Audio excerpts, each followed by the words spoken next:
merci d'être avec nous pour cette nuit des sciences et des lettres à l'École normale supérieure de la rue d'Ulm. On a beaucoup de chance ce soir puisque le temps est clément, la météo est clémente.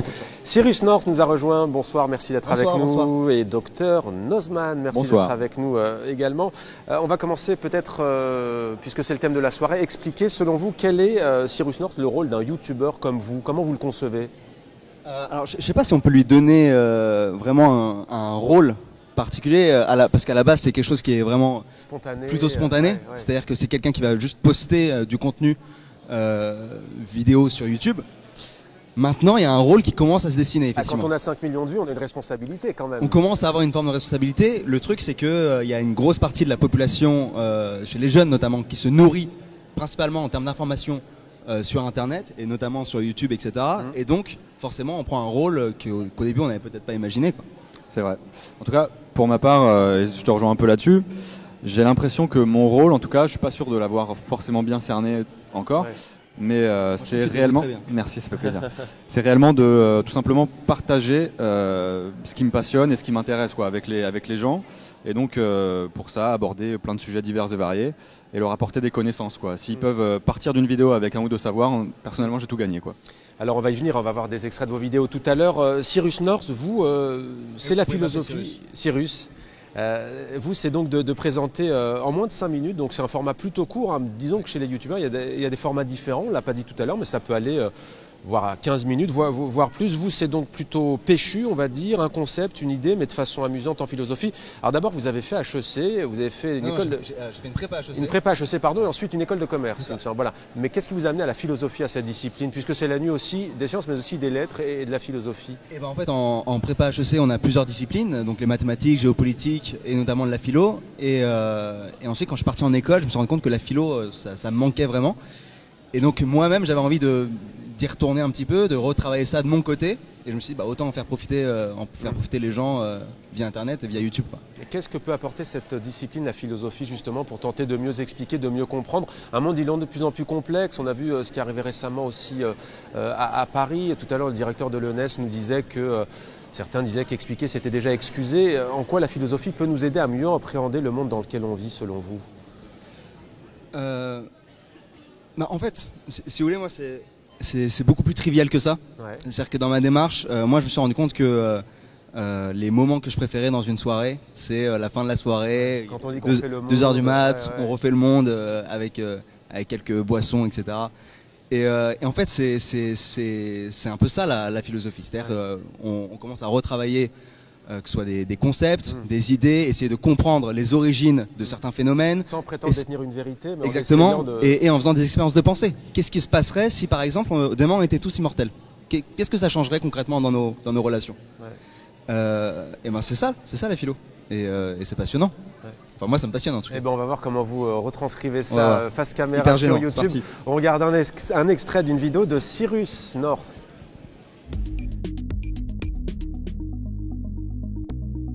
Il y a plein de féminismes, genre féminisme socialiste, féminisme libéral, il y en a plein. Et c'est pas renverser le système économique actuel qui va instaurer une égalité homme-femme. C'est quelque chose qui est beaucoup plus profond et ancré que ça. Ça, c'est sûr. Mais il y a une nuance qui est particulièrement importante et qui concerne les origines des différences hommes-femmes. De Beauvoir considérait que toutes ces différences et discriminations, ou leur quasi-totalité, étaient d'origine culturelle. Et du coup, les féministes qui sont de cet avis aujourd'hui, elles sont dites beauvoiriennes ou constructivistes, dans le sens où la femme se construit. Et le courant qui s'oppose à ça, c'est celui qui considère que malgré tout, il y a une différence d'essence entre hommes et femmes, qui ne réside pas dans le culturel, mais que c'est en rien une raison pour qu'il y ait inégalité et discrimination. En gros, égaux dans la différence. C'est justement les différentialistes ou essentialistes. Enfin, mais c'est évident que l'instinct maternel, c'est quelque chose qui est inné, qui est dans nos gènes. Mais n'importe quoi, c'est quelque chose qui s'acquiert avec la société. T'en penses quoi, toi? Il fait un peu froid, je trouve. Donc depuis quelques décennies, on a une émancipation de la femme. De Beauvoir s'exprime aussi sur ce fait. Pour elle, la femme devient une femme libre, notamment libre sexuellement, et donc elle se détache de cette image de chasteté qui était reliée à la mère et à la sœur. Et du coup, un mec qui voit ça, il se dit, attends, si elle est libre sexuellement, pourquoi elle coucherait pas avec moi? Sauf que la liberté, c'est justement l'inverse, c'est choisir à qui on offre son corps. Alors pourquoi avez-vous choisi, Cyrus North, de nous parler de féminisme de Simone de Beauvoir? Alors, de manière générale, je traite à chaque fois un auteur de philosophie avec un concept, donc un concept fort lié à cet auteur, genre par exemple la caverne de Platon ou le divertissement pascalien, ou même sur Pascal j'en ai fait 2, j'ai vu le Paris, et donc je devais passer impérativement par le féminisme de Simone de Beauvoir, et en plus ça s'ancrait dans une actualité, c'était un peu un débat public autour tout ce qui est harcèlement, etc. Donc ça me paraissait important aussi d'expliquer ce que c'est le féminisme et de vulgariser un petit peu ça. Docteur Nozman, vous êtes non pas sur du contenu philosophique, mais plutôt scientifique, des contenus éducatifs. C'est pour ça que tout à l'heure je posais la question du rôle. Il y a quand même un rôle éminemment éducatif. Ouais, mais en fait c'est à la base, c'est né de ça en fait. Quand j'ai créé la chaîne, la volonté vraiment c'était de...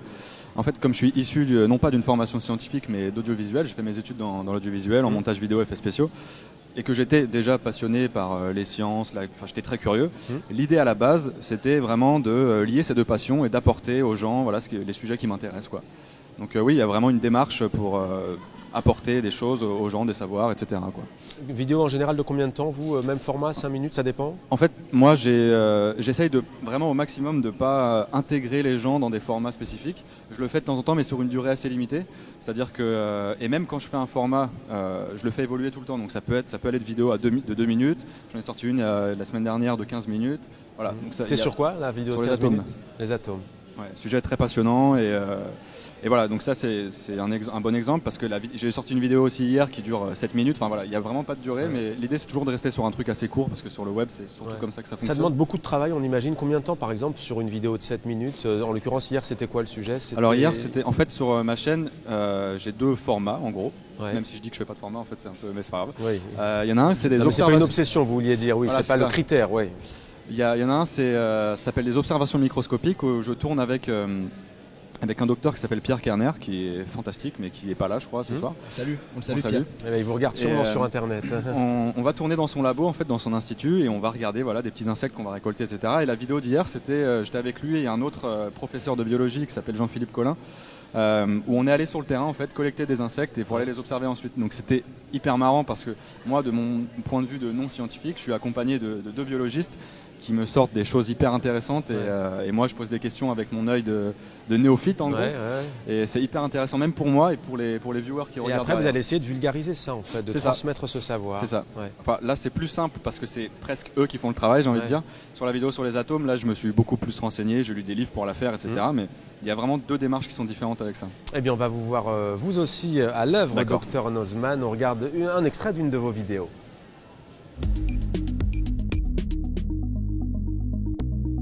Allons observer ensemble un tardigrade, si nous arrivons à en trouver bien sûr. Pour ça, nous allons presser de la mousse dans laquelle il se cache et observer l'eau recueillie. Après plusieurs dizaines de minutes de recherche, en voilà finalement un. Ce que vous voyez là, c'est à la loupe binoculaire et je vous propose de passer au microscope. Allons-y.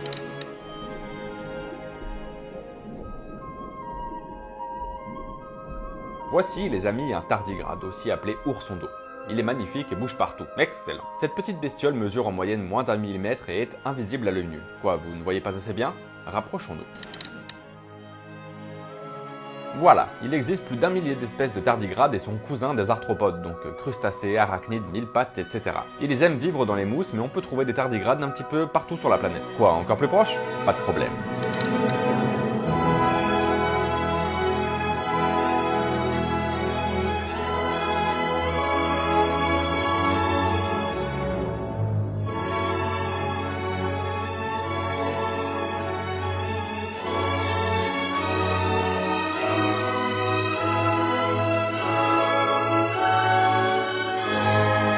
Il possède 8 pattes, et non ce n'est pas un arachnide bande de fous. Ses pattes ne sont d'ailleurs pas articulées. Ils se nourrissent de petits végétaux, mais peuvent également percer la peau de nématodes pour aspirer leur fluide corporel. Voilà un nématode.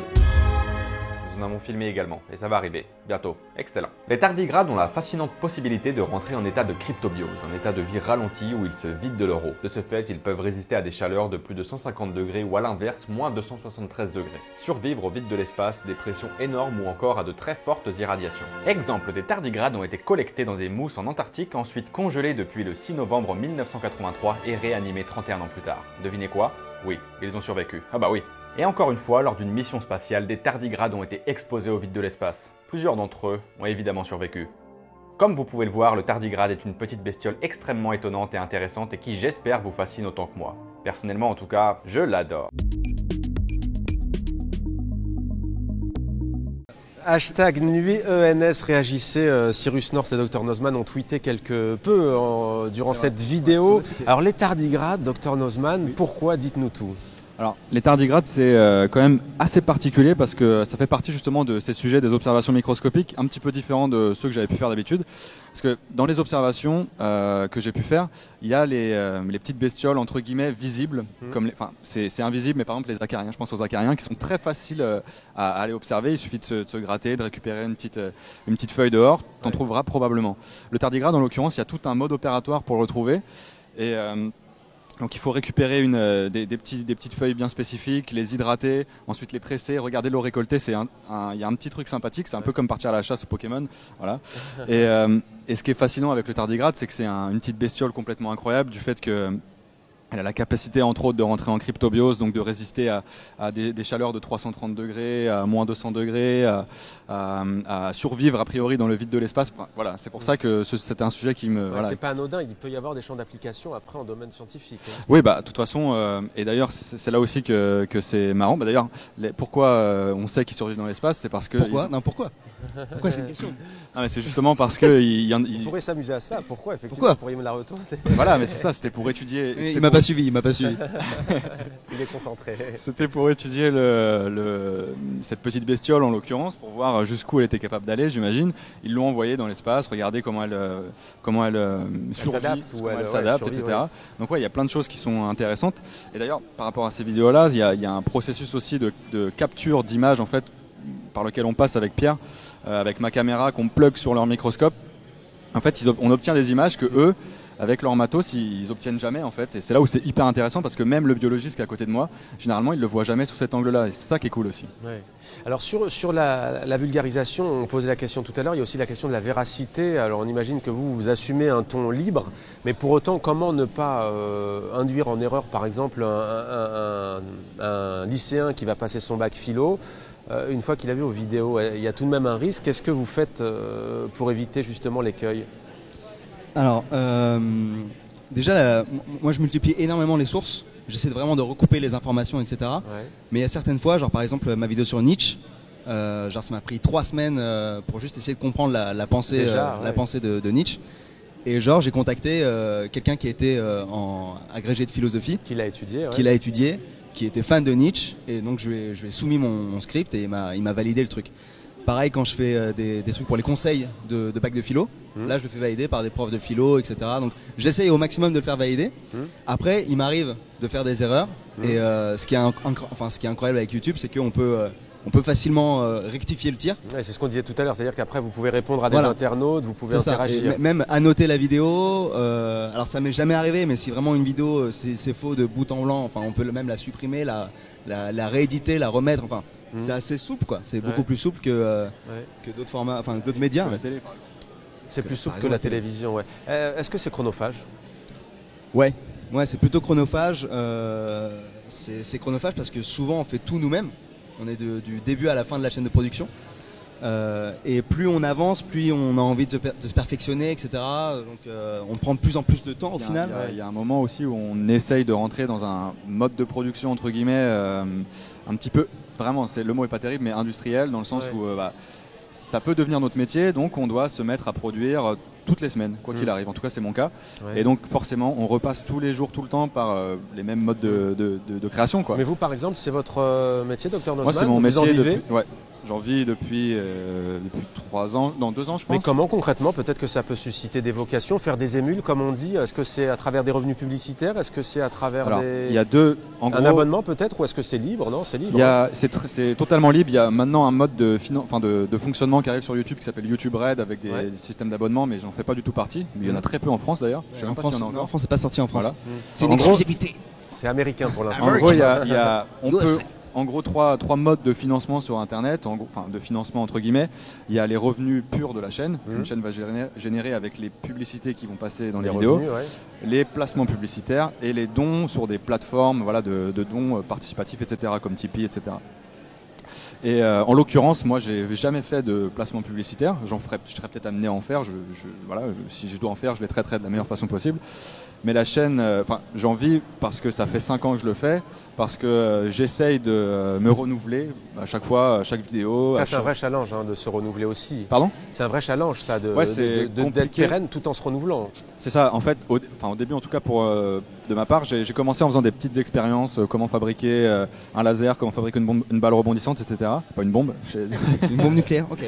Et au bout d'un moment, en fait, quand tu fais sans expérience de fabrication, de petits tutos, il y a un moment où tu te retrouves où tu as fait le tour forcément, et donc c'est là où tu te poses des questions sur comment je vais continuer, si je veux que ce soit mon métier vraiment, si je veux être vu, si je continuer veux... à surprendre. Et même toi tu te lasses, de le faire. Il y a un moment où tu te lasses, forcément, bah oui c'est sûr, et c'est bien de prendre du recul, de faire autre chose et même d'y revenir après, c'est pas très grave tu vois.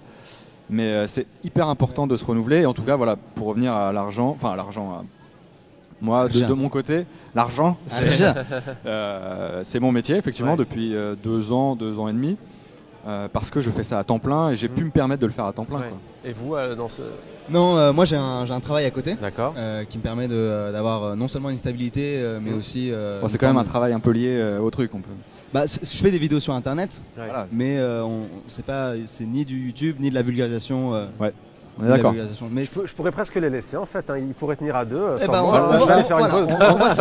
On t'a rien montré encore. C'est le début.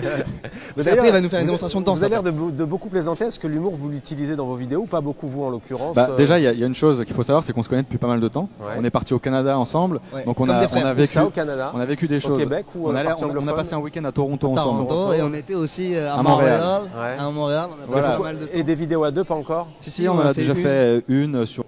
Alors c'était un sujet un peu ardu, c'était sur la relativité générale. L'idée c'était comment on peut ralentir le temps et c'est ça, on voulait traiter les distorsions du... Il y a tout dans la philosophie et dans la science pure. Ça peut être lié. Mais de toute façon moi les sciences, c'est pas parce que je fais de la philo que je m'intéresse pas aux sciences. Et je pense à la base t'aimes bien ça même. Je kiffe ça. Mais en tous les cas, vous effectivement, vous ne vivez pas de cette passion de youtubeur. Vous aimeriez? Ça serait cool, ça donnerait plus de liberté, etc. Après, il y a énormément de façons. Là, en fait, avec Dr Nozman, on a évoqué une façon d'en vivre. Il y a différents business models qu'on peut créer autour de YouTube. Il y a de plus en plus de personnes qui font un peu des produits dérivés. On va appeler des livres, mais ça peut être des spectacles ou plein de choses comme ça. Donc ça, c'est en gros l'idée, c'est voilà, j'ai une audience grâce à YouTube. Comment je peux réussir avec cette audience à générer un revenu qui me permettrait de vivre et de continuer à faire mes vidéos. Transformer l'essai. Et en fait, il y a plein de business models différents et c'est ça aussi qui est passionnant avec YouTube. En fait, même nous, en tant que vulgarisateur et vidéaste à la base, moi par exemple, là, ça fait 3 mois que j'ai commencé un projet pour une toute petite chaîne de télé, mais c'est une chaîne qui s'appelle Science et Vie Junior, donc c'est quand même assez cool parce que la marque est top.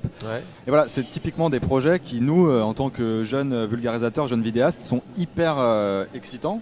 Voilà, c'est excitant. On apprend. C'est excitant. Chez nous, voilà, c'est excitant. C'est excitant. Voilà, bon. C'est excitant. Chez nous, on tourne tout seul avec notre caméra, on appuie sur rec, on va se placer, on est tout seul, on est livré à nous-mêmes. Non mais c'est bien de le dire, on l'a pas dit depuis tout à l'heure, mais c'est ça. Là, vous avez planté. Non mais vous avez planté le décor. C'est vrai que ça peut paraître quand même assez. Ça, d'ailleurs, c'est un des trucs un petit peu le plus chiant dans le côté chronophage, c'est le fait d'être tout seul à la maison pour faire ça, quoi. C'est dur. Et c'est pour ça que le fait d'avoir un taf, un travail, ça permet aussi de. Non mais je vois ce que tu veux dire. Mais tu vois, avoir un travail avec des collègues, etc. C'est important parce qu'à un moment, je restais chez moi longtemps, je commençais à partir, j'étais pas bien. Après, ça fonctionne avec différents types de personnes. Exactement. Mais il y a des trucs en ce moment qui sont en train de se lancer sur des modes de fonctionnement à plusieurs, même avec le YouTube Space Paris. Il y a YouTube qui a ouvert son propre space à Paris, on peut s'y retrouver des studios, pour aller monter. Un espace de coworking avec des studios, etc. Voilà, les coworking, ça c'est un truc. Il y a Dailymotion qui a aussi des émissions avec des studios. C'est là que je travaille. Tu peux le dire, vas-y. Mais est-ce que la France est en... Comment jugez-vous? Vous étiez à Toronto, vous étiez au Canada. Toronto, avec l'accent. Est-ce que, d'ailleurs, on salue sans doute des Canadiens, des Québécois qui nous regardent. Vous êtes Salut Guise. Vous êtes super. Est-ce que les États-Unis et le Canada sont en avance Alors sur YouTube, les États-Unis, alors c'est marrant. Sur l'appropriation de l'outil en fait. En fait, il y a 2 trucs vraiment différents. Et il y a un de ces trucs qui est très appliqué. On voit le vulgarisateur ou pas? On voit le vulgarisateur là ou pas? Qu'on peut retrouver en France. Par exemple, les youtubeurs américains ils font des vidéos depuis bien plus longtemps que nous. Enfin, ils sont surtout là depuis vraiment la naissance de YouTube en 2006, je crois que c'est ça. Et on voit par exemple 10 ans déjà. Voilà, ça fait 10 ans et ça peut peut-être rejoindre ce que je disais tout à l'heure, que c'est très important de se renouveler, mais il y a plein de youtubeurs aujourd'hui américains comme Freddy Wong, comme Destorm, comme Mystery Guitarman. C'est des gens qui ont 4-5 millions d'abonnés et qui aujourd'hui, 10 ans après, font, voilà, je sais pas, mais 200 000 vues par vidéo, ce qui n'est pas du tout normal, mais c'est peut-être parce que c'est des gens qui n'ont pas réussi à se renouveler. Ils se sont essoufflés en fait. Peut-être qu'ils se sont essoufflés, mais en l'occurrence, il y a des chaînes mais génialissimes aux États-Unis. Je sais pas si on peut dire qu'ils sont au-dessus de nous, je pense pas. Alors, en tout cas, au niveau science. Mais je vous pose la question parce que là, on est sur la philo, sur les sciences, mais il commence à y avoir aussi toute une évolution, pour ne pas dire révolution, même en termes médiatiques. On a aujourd'hui des JT presque entiers, des reportages sur des chaînes comme celle-là, en fait. Après, il faut avoir les moyens, mais ça, c'est quelque chose aussi qui pourrait être changer la donne. C'est ça. Bah, déjà, il y a, excuse-moi, il y a plein en ce moment de documentaires. On parlait tout à l'heure du financement participatif. Là, il y a une grande partie de Merci de le dire en français, parce que d'habitude on dit crowdfunding. Crowdfunding, ouais, mais j'aime pas financement le dire participatif. C'est des mots durs à dire. Il y a beaucoup de documentaires hyper intéressants qui se financent via les plateformes comme Ulule, comme Kickstarter, même des projets français, parce qu'il y a des combines quoi, pour passer. Voilà. Ouais. Mais c'est ça, justement. Effectivement, on peut voir de plus en plus de docus amateurs, etc., émerger sur Internet grâce à ce genre de plateforme-là. C'est cool ça. Ouais, en fait, on change complètement d'optique. On n'est plus dans du push, c'est-à-dire qu'on n'envoie plus un truc forcément aux gens. On est dans du pull, c'est-à-dire que c'est les gens qui tirent, c'est-à-dire que c'est les gens qui choisissent leur contenu et qui sont en demande de ce contenu-là. Vous voyez la différence? Ça veut dire quoi pour vous? C'est en pleine démocratisation, alors ça veut dire le rapport du public à l'image? Il y a cette idée de démocratisation, il y a cette idée aussi de pertinence. C'est-à-dire qu'en fait, on est face à un truc de plus en plus pertinent, parce que c'est un truc qui est de plus en plus demandé par les gens. Il y a puis c'est financé par les gens, donc c'est ce qu'ils veulent regarder. Ça. Exactement. Donc c'est un contenu qui ressemble à ceux qui les regardent. Alors qu'aujourd'hui, par exemple, quand j'allume TF1 ou j'allume France 2 ou ce que vous voulez, c'est un petit peu la soupe. C'est-à-dire que j'arrive, je fais la queue, on me file la soupe et j'aime pas, c'est la soupe. C'est le temps de cerveau disponible, c'est ça, comme dirait l'autre. Juste sur votre public, est-ce que vous arrivez à savoir qui regarde vos vidéos? Est-ce que c'est un public plutôt jeune? Est-ce que c'est un public plutôt qui a une éducation supérieure, qui a fait des études notamment des grandes écoles ou autres? Est-ce que vous le savez? En fait, il y a différents outils sur YouTube pour mesurer, pour pouvoir identifier un petit peu, analyser. D'ailleurs, l'outil s'appelle Analytics, c'est vraiment bien pensé, n'est-ce pas? Analytics, YouTube Analytics, Google Analytics. YouTube Analytics. Google Analytics, c'est autre chose, c'est pour les sites, etc. C'est vrai. Et du coup, on peut effectivement voir les statistiques démographiques, d'où ils viennent, on peut voir vraiment plein de trucs. Et ça donne les grands pourcentages, même le pourcentage total réparti avec les différentes tranches d'âge en fait. Et on peut voir quels âges ils ont. Et à ma grande surprise, moi c'est 18-25. Alors moi aussi, plus jeune. Hein. Moi aussi c'est 18-24 en priorité. Et après moi c'est 24-35. Et idem. Le troisième plus petit pourcentage c'est 12-18, mais moi je pensais que c'était 13-17, voilà. Je pensais que c'était le pourcentage dominant justement, et en fait non. En revanche il y a 10% de filles. Ouais, moi j'avais 20% de filles. Non, j'en ai 20 aussi, 21. Oh, mytho, il en a que 10. Non, j'en ai plus que 10. Regardez. Alors la suite maintenant, l'avenir, comment est-ce que vous le concevez? Donc est-ce que vous allez continuer sur des démarches plutôt expérimentales? Je pose la question parce que ce soir il y a beaucoup d'expériences ici et d'expérimentation à l'ENS. Vous allez poursuivre cela? Vous parlez tout à l'heure des insectes, vous parlez notamment des micro-organismes. En fait, et là où c'est bien avec YouTube, c'est que pour l'instant il y a un mode de fonctionnement, et pour ma part en tout cas, je peux me permettre de tester plein de trucs. Je sais que si je fais des vidéos, je serai entre guillemets payé, donc je pourrais faire ce que j'ai envie de faire, et c'est ça qui est bien, et je fais ce que je veux surtout. Après, à l'avenir, moi j'ai vraiment plein de choses à faire, envie de faire plein de trucs, et surtout envie, comme vous dites, de tester plein de formats différents, et c'est là où j'ai envie de me renouveler tout le temps, parce que même, comme tu disais tout à l'heure aussi, il y a un moment où on s'ennuie, quoi, pas vrai? Ouais, pas vrai. Voilà. Mais pour conclure, même question alors, l'avenir c'est quoi? Moi j'ai déjà commencé à sortir un petit peu de la philosophie. C'est-à-dire que maintenant non seulement je parle de philo pure, mais je parle aussi de sujets de société, de philo et de pop culture, et aussi de société. De pop culture, c'est-à-dire? De pop culture, par exemple, est-ce que les Pokémon sont des esclaves? Ou ce genre de questions. C'est-à-dire en gros on prend une œuvre. Il y a toujours cette volonté d'amener à réfléchir en fait. C'est ça. Et après, ensuite, l'idée c'est de le faire avec l'actu. En gros, je vous file des outils. Après, je vous montre que ces outils, on peut les utiliser avec n'importe quoi. Et ensuite, vu qu'on peut le faire avec n'importe quoi, autant le faire avec le monde qui nous entoure. Aujourd'hui, par exemple, ce que traverse la France, ce mouvement social, ce bras de fer. Une vidéo sur une nuit debout qui sort la semaine prochaine sur ma chaîne. Je vous invite à la regarder. Ça va être croustillant, j'imagine. Est-ce que tu es allé sur le terrain? Je vais aller sur le terrain et j'ai même fait un micro-trottoir pour la première fois. Et il suffit de taper sur YouTube. C'est cool, je teste des trucs. Dr Nozman pour vous trouver et Cyrus North pour vous trouver sur YouTube. Cyrus North. Merci beaucoup à tous les deux d'être venus. Merci à vous, c'était super cool. C'était très sympa. Merci à tous les deux.